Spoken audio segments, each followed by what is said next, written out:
waan barbaadan waan fedhi keessan erga raawwattanii booddee yeroo sanyiin isin facaaftan ija godhatu immoo attamitti kan koomitiitu waan mandara keessaa haasamu dhageessanitu barsiisaa keessantu akkasin godhe akkas raawwatee akkas godhe jedhanii nutti haasaaru attamittiin adeem gamtaan mataasaa gadi qabatee deemaa ani mataa koo gadi qabatee deemaa bartoonni maal instructor natti asii wallatti naaseenaa instructor maal amma kana kufuun asii olli sitti haasee dhaloota ijaarra jettanii kuftanii ministeera. Si beekaan ansi beeka.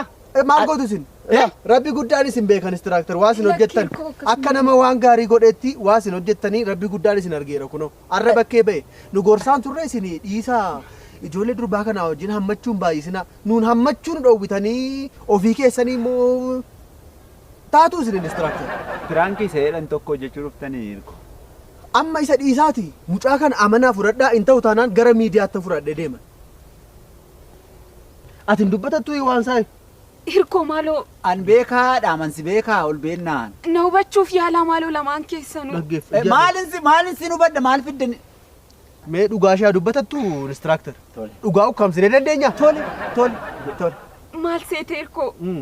Isa kanaa miti. Inni sun xiqqoo kanarra diimadha. Jechuun koo akka dargaggeessaa wayiiti. Inni walitti isin fide ka. Lakki. Innumti. Sila natti himtu yeroo amma kana gadi gannaqu maal jiitee sina ilaalta reetu. Dubbachuuf jennaan carraa kennuu diddee mirkoo. Maal fudhattu carraa humnaan harkaati. Yoo kottu carraa fudhu carraa sii kenneera dheeni harka qabeessitti kennaan. Dhiifama instructor. Ilaame. Kan abbaa barbaadee ta'uuti ati hirko. Garaa dabartee na beekta miti. Akka barbaade na arrabsitaa si jiniin ilkaayaa isaa olamite ani si jiniin kolfaa olee namni guddaan namni fakkeenya ta'u namni barataaf fakkeenya ta'u biyyaaf fakkeenya ta'u si jiniin ilkaayaa isaa miti akka kanatti. Bakki kana keessa deemiiti egaa. Namoota kan biroos shamarran kan biroos dhimma kanaan miidhaman guurii fidiiti. Hoo'u kan keeti. Ho'aa dhala keessan. Ho'aa gatii ija keessanii jedhiiti fidi. Atau Oke, Palestina. Atisi. Atama matti oli isaa yuun beektu ati nama mucaa godhachuuf deemtati. Dhiisa instructor inni waan biraadha. No! Dhugaatii keessa inni dhugaatii keessadha dhiisa instructor tokko innis fudhatee isheenis fudhattee wal fudhatanii. Asiin akka hin taaneef maaliin beekna rakkas taana. Ani waan nuguga. Ani dhugeen beeku.